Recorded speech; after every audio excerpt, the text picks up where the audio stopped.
Hello everyone, मैं अभिनव सिंह राठौर स्वागत करता हूं आप सभी का मैग्नेट ब्रेन्स पे। एक ऐसा प्लेटफॉर्म जो कि डेडिकेटेड करता है आपको क्वालिटी कंटेंट प्रोवाइड करने में। तो अब एक क्वालिटी कंटेंट जो है वो एब्सोल्युटली 100% फ्री है, नो डाउट। यहाँ पे आप क्या होता है, हमारे वेरियस प्लेटफॉर्म पे आ सकते हैं, मल्टीपल वीडियोस देख सकते हैं और आपसे किसी भी टाइप का कूपन कोड या सब्सक्रिप्शन कोड नहीं मांगा जाता। 100% free quality content magnet brains आपको प्रोवाइड करता है।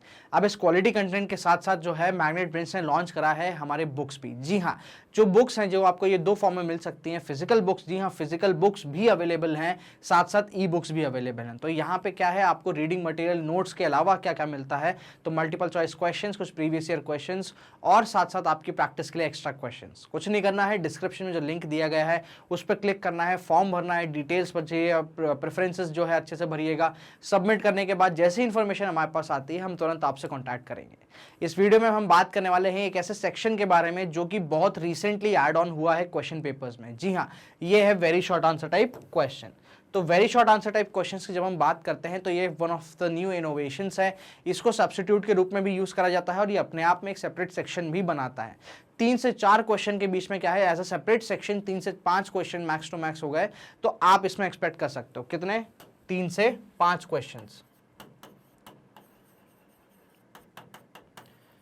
इन अ सेपरेट सेक्शन। ठीक है, मतलब सेपरेट सेक्शन अगर इसका बनता है, जैसे सेक्शन बी हो गया, सी हो गया, जो एक पेपर में हम देखते हैं different kind of text sections होते हैं।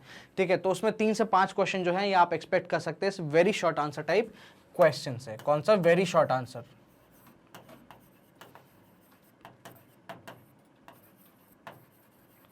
साथ ही साथ 2 क्वेश्चंस जो हैं, ठीक है, ये आप एज अ एमसीक्यू या मल्टीपल चॉइस क्वेश्चन जो होते हैं बेसिकली वहां पे एज अ सब्स्टिट्यूट एक्सपेक्ट कर सकते हैं।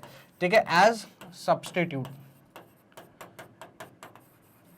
जी हाँ, मल्टीपल चॉइस क्वेश्चंस को भी क्या कर देता है, ये कई बार सब्स्टिट्यूट कर देता है। तो ऐसे क्वेश्चंस जो हैं ये मैक्स टू मैक्स आपको कितने आप एक्सपेक्ट कर सकते हो, 2 क्वेश्चन ऐसे एक्सपेक्ट कर सकते हो जो कि मल्टीपल चॉइस क्वेश्चन को सब्स्टिट्यूट कर देंगे। बात करते हैं वेरी शॉर्ट आंसर की एज अ सेपरेट सेक्शन के बारे में। अभी मल्टीपल चॉइस क्वेश्चन पे नहीं आएंगे, एज अ सेपरेट सेक्शन के बारे में बात करते हैं। ठीक है, कि बेसिकली समझते हैं इसको लिखना कैसे है, अटेम्प्ट कैसे करना है, कितने मार्क्स के आते हैं क्या। तो ये क्वेश्चन जो है ये 2 फॉर्म में आ सकते हैं। ये तो एक आएगा 1 मार्क्स का, या आपके लिए आएगा ये 2 मार्क्स का। ठीक है, बहुत बेसिक रखेंगे, इसको समझेंगे कि सॉल्व कैसे करना है। ठीक है, 1 मार्क के क्वेश्चन की जब मैं बात करता हूं तो यहां पे आपको बहुत ही डायरेक्ट क्वेश्चन पूछे जाते हैं। ठीक है, डायरेक्ट कैसे, या तो आपसे कोई डेफिनेशन पूछ लेंगे या आपसे कोई एक फैक्ट पूछ लेंगे। ठीक है, उसके बेसिस पे आपको क्या करना है, इस आंसर को पॉइंट में अटेम्प्ट करना है। ठीक है, और कितने वर्ड लिमिट है आपकी, 10 वर्ड्स की, 10 वर्ड्स या फिर 1 लाइन। इवन 1 वर्ड जो आंसर है वो कई बार एक्सेप्टेबल होते हैं depending upon school to school, teacher to teacher क्या एक्सपेक्टेशन करता है। बट इस सब चीजों एक्सपेक्टेशंस के उलझन में बढ़ने से अच्छा है कि आप कितने लिख दो, 10 वर्ड का एक या 1 लाइन का आंसर लिख दो, सफिशिएंट है, कोई दिक्कत नहीं, किसी को कोई बुरा भी नहीं लगेगा। बात करते हैं 2 मार्कर्स के बारे में। तो यहाँ पे जो क्वेश्चन है, यहाँ पे भी अगेन आपको कैसे डायरेक्ट क्वेश्चन आते हैं, but in a form of combination. ठीक है, कॉम्बिनेशन में क्या रहेगा, या एक आपसे डेफिनेशन प्लस फैक्ट, ये आपसे पूछ लिया जाएगा। ठीक है, एक पर्टिकुलर चीज की डेफिनेशन या उसका रिलेटेड कोई फैक्ट हो गया, उससे रिलेटेड कोई डायमेंशन हो गया, कि जैसे मान लीजिए what do you mean by marginalisation, provide 1 feature of marginalisation. ऐसे करके भी आपसे क्या होता है, ये क्वेश्चन पूछा जा सकता है। ठीक है, यहां पे जो है इसको भी अगर हम कैसे पॉइंट वाइज अटेम्प्ट करेंगे। वर्ड लिमिट की बात करते हैं, यहां पे आती है 20 वर्ड्स या फिर 2 लाइन का आंसर। 1 लाइन डेडिकेट करेंगे हम इस डेफिनेशन को, 1 लाइन डेडिकेट करेंगे हम किसको, इस फैक्ट को। तो ऐसे जो है ये आपके आएंगे क्या, ये very short answer type questions. याद रखिएगा सब्स्टिट्यूट के रूप में भी क्या होते हैं, ये आते हैं। Max to max 2 question as a substitute आप एक्सपेक्ट कर सकते हो। कौन से सेक्शन में, तो मल्टीपल चॉइस वाले सेक्शन में। बात करते हैं एज अ सेपरेट सेक्शन के बारे में, तो यहाँ पे आप कितने, 3 से 5 क्वेश्चन जो है एक्सपेक्ट कर सकते हैं। 1 मार्क और 2 मार्क दोनों में आ सकते हैं। 1 मार्कर क्वेश्चन जो है उनको इस हिसाब से अटेम्प्ट करना है, 1 पॉइंट देके 1 लाइन में। वहीं 2 मार्कर को कैसे 2 पॉइंट या 20 वर्ड में इसको फिनिश करने की कोशिश हमको करनी है। तो ये थे आपके सामने सॉल्विंग अबाउट कि कैसे हमको very short answer type question जो है उसको सॉल्व करना है। कुछ एग्जांपल्स देख लेते हैं, कुछ प्रैक्टिस क्वेश्चंस देख लेते हैं कि कैसे कैसे क्वेश्चंस बन सकते हैं इस पर्टिकुलर चैप्टर में से, जो कि है आपका कन्फ्रंटिंग मार्जिनलाइजेशन।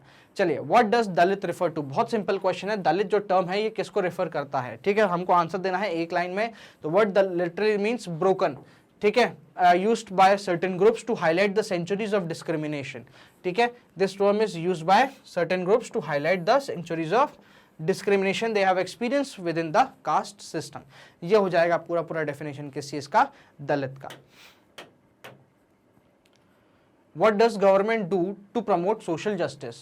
गवर्नमेंट के द्वारा स्टेप, किसके द्वारा स्टेप, गवर्नमेंट के द्वारा स्टेप क्या लिया गया है, क्या चीज करने के लिए, प्रमोट सोशल जस्टिस। तो हमने देखा है रिजर्वेशन, जी हाँ, रिजर्वेशन फॉर वीकर सेक्शन। अगर आप इसको वन वर्ड में आंसर करना चाहते हो तो सिर्फ रिजर्वेशन वो नहीं है, क्या बोलते हैं, एप्ट नहीं है, तो आपको पूरा लिखना पड़ेगा रिजर्वेशन फॉर वीकर सेक्शन।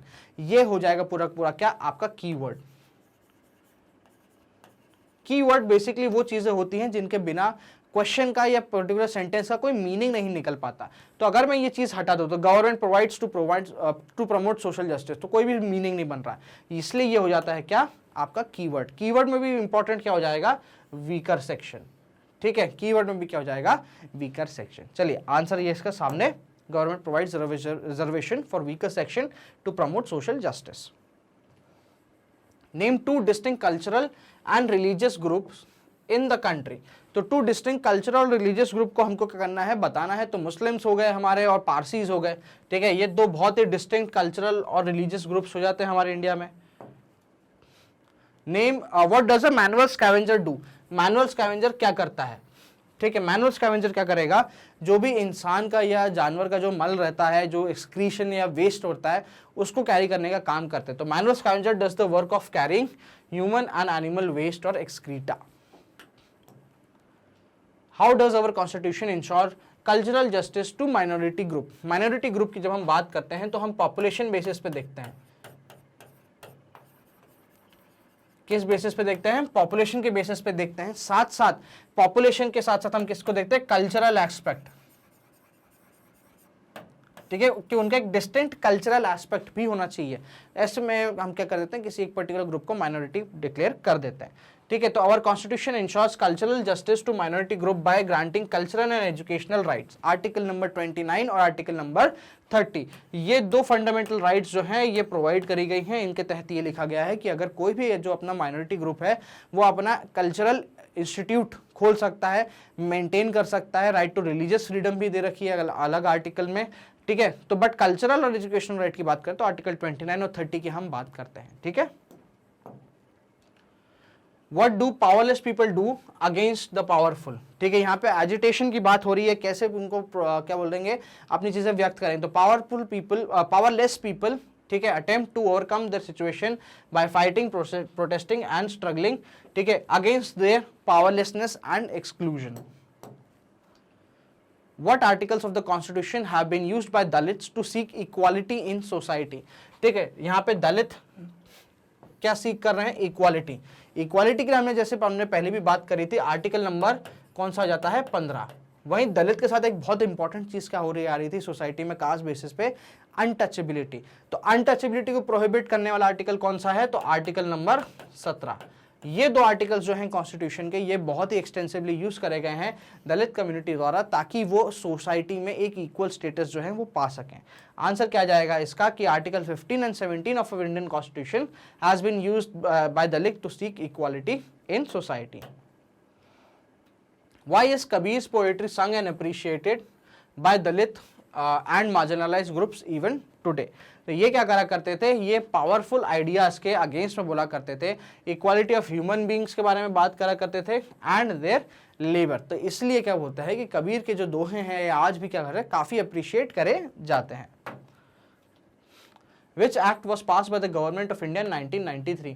1993 में कौन सा एक्ट पास हुआ था, होने को तो बहुत थे बट हम बात किसकी कर रहे हैं, मार्जिनलाइजेशन की बात कर रहे हैं। यहाँ पे SC/STs की बात करते हैं तो आता है कि employment of manual scavenging and construction of dry latrine prohibition act 1993। What is सफाई कर्मचारी आंदोलन, सफाई कर्मचारी आंदोलन क्या है। सफाई कर्मचारी आंदोलन के बारे में जब हम बात करते हैं तो साउथ में आता है, ठीक है, in Andhra Pradesh based organisation work for the rights of manual scavenging, ठीक है, आंध्र प्रदेश में आता है ये, ठीक है।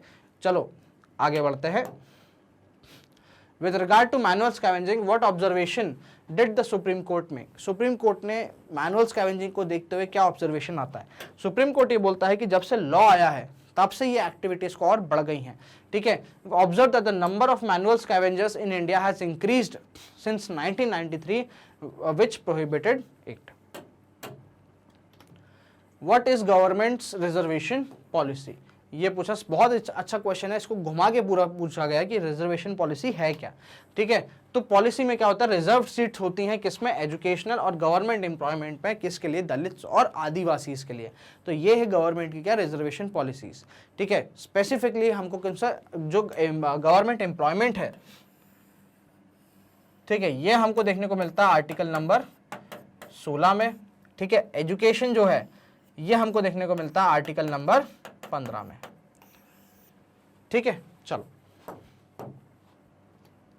विच principles are ensured by our constitution? Simple question है, ठीक है। डेमोक्रेटिक प्रिंसिपल हो गया, ठीक है, which are defined through the list of fundamental rights. तो आवर कॉन्स्टिट्यूशन इंश्योर्स डेमोक्रेटिक अपने principles which are defined in and through the list of fundamental rights. तो ये थे आपके सामने कुछ एग्जाम्पल्स एक्सटेंसिव कोर्सेज के लिए जो कि मैग्नेट ब्रेन्स आपके लिए लेकर आता है 100% फ्री। यहाँ पे आपको मिलते हैं किंडरगार्टन से लेकर क्लास 12 तक के सीबीएसई हिंदी मीडियम के साथ साथ इंग्लिश मीडियम और बहुत सारे अदर कॉम्पिटिटिव एग्जाम्स के भी 100% फ्री कोर्सेज। आप हमारी वीडियोस देख सकते हैं मल्टीपल प्लेटफॉर्म्स पे, जहाँ आपसे 2 या 3 वीडियोस देखने के बाद कोई भी टाइप का कूपन कोड नहीं मांगा जाता है। 100% फ्री एजुकेशन। इस मैग्नेट ब्रेन्स की फैमिली को आगे और बढ़ाएं, चैनल को सब्सक्राइब करते रहें, हमारे रेगुलर अपडेट्स के लिए बेल आइकन जरूर दबाएं। साथ साथ अगर आपको ये वीडियो पसंद आया हो, कुछ समझ में आया हो, कुछ सीखा हो, तो उसको आगे ज़रूर बढ़ाएं, लाइक ज़रूर करते रहें और बने रहिए हमारे सोशल मीडिया प्लेटफॉर्म्स पे जो कि हैं Instagram, Facebook, Telegram and Twitter पे। Till then keep watching magnet brains.